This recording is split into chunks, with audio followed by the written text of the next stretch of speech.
20ویں صدی کی تاریخ میں کچھ ایسی کہانیاں چھپی ہوئی ہیں جو آج بھی ہمیں حیران کر دیتی ہیں۔ ان میں سے ایک کہانی ایک ایسے خفیہ پروگرام کی ہے جس نے امریکہ کو ایک سپر پاور تو بنا دیا، لیکن اس کی قیمت تھی اخلاقیات پر ایک بہت بڑا سمجھوتا۔ چلیں آج اسی کی گہرائی میں اترتے ہیں۔ ذرا سوچئے، انسانی تاریخ کا وہ سب سے بڑا کارنامہ، وہ لمحہ جب پوری دنیا نے اپنی سانسیں روک کر آسمان کی طرف دیکھا۔ اور یہیں پر آتی ہے وہ حیران کن بات جو اس پوری کہانی کی بنیاد ہے۔ یہ آخر ہوا کیسے؟ یہ کیسے ممکن ہوا کہ انسانیت کی سب سے بڑی کامیابی کی بنیاد ایک ایسے شخص نے رکھی جس کا ماضی تاریخ کے سب سے تاریک دور سے جڑا ہوا تھا؟ اس پوری کہانی کے مرکز میں اصل میں صرف ایک نام ہے، ورنر وان براؤن۔ ایک ایسا ذہین شخص جس کی زندگی تضادات سے بھری ہوئی تھی اور جس نے نازی جرمنی اور امریکہ دونوں کے مستقبل کو شکل دی۔ دیکھیے، ورنر وان براؤن کی شخصیت کے دو رخ تھے۔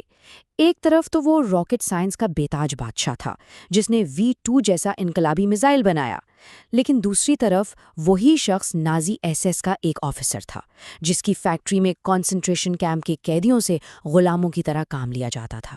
جنگ ہارنے کے بعد اس نے کوئی غلط فہمی نہیں پالی، وہ سیدھا امریکیوں کے پاس گیا کیونکہ اسے اچھی طرح معلوم تھا کہ اس کا علم ہی اس کی سب سے بڑی طاقت اور اس کے بچاؤ کا واحد راستہ ہے۔ تو جیسے ہی دوسری جنگ عظیم ختم ہوئی فوراً ایک نئی بالکل خاموش جنگ شروع ہو گئی، یعنی سرد جنگ۔ اس جنگ میں ہتھیاروں کے بجائے لیبارٹریز میدانی جنگ تھیں، اور سب سے بڑا انعام تھا جرمنی کا سائنسی علم، جسے حاصل کرنے کے لیے دنیا کی بڑی طاقتیں ایک دوسرے سے آگے نکلنے کی کوشش میں لگی ہوئی تھیں۔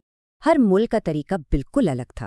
امریکہ بہترین سائنسدانوں کو نہ صرف اچھی تنخواہیں دے رہا تھا بلکہ ان کے پورے خاندان کے لیے ایک نئی زندگی اور امریکی شہریت کی پیشکش بھی کر رہا تھا۔ دوسری طرف سوویت یونین تھا جو کچھ کو لالچ دیتا اور بہت سوں کو زبردستی اپنے ساتھ لے جاتا۔ اور برطانیہ اور فرانس، ان کے پاس اتنے پیسے نہیں تھے تو انہوں نے اغوا، پیٹنٹ کی چوری اور یہاں تک کہ پوری کی پوری فیکٹریاں اکھاڑ کر اپنے ملک لے جانے جیسے طریقے اپنائے۔ یہ ایک ایسی دوڑ تھی جس میں کوئی اصول نہیں، اور اس افراتفری میں ایک بہت ہی عجیب واقعہ ہوا۔ جرمنی کے سب سے قابل سائنسدانوں کی ایک خفیہ فہرست ایک امریکی فوجی کو ایک ٹوائلٹ سے ملی۔ کسی نازی آفیسر نے اسے فلش کرنے کی کوشش کی تھی، لیکن وہ کاغذات وہیں پھنس گئے۔ قسمت کا کھیل تھا سارا۔ اور اسی ماحول میں، اسی دوڑ کے بیچ، امریکہ نے اپنے ایک سب سے خفیہ اور شاید سب سے متنازع پروگرام کا آغاز کیا، جسے تاریخ آپریشن پیپر کلپ کے نام سے جانتی ہے۔ یہ کوئی چھوٹا موٹا آپریشن نہیں تھا، بالکل بھی نہیں۔ ہم بات کر رہے ہیں 1500 سے بھی زیادہ جرمن سائنسدانوں، انجینئروں اور ٹیکنیشینز کی، جنہیں ان کے خاندانوں سمیت خفیہ طور پر امریکہ لایا گیا۔ یہ ایک ایسی ہجرت تھی جس نے امریکی سائنس اور ٹیکنالوجی کا نقشہ ہی بدل کر رکھ دیا۔ اس پروگرام کا نام سننے میں تو بڑا معصوم سا لگتا ہے نا؟ پیپر کلپ، لیکن اس کے پیچھے کی کہانی اتنی معصوم نہیں ہے۔ جن سائنسدانوں کی فائلوں میں ان کے نازی ماضی یا جنگی جرائم کے بارے میں کچھ لکھا ہوتا تھا ان پر بس ایک پیپر کلپ لگا دیا جاتا تھا۔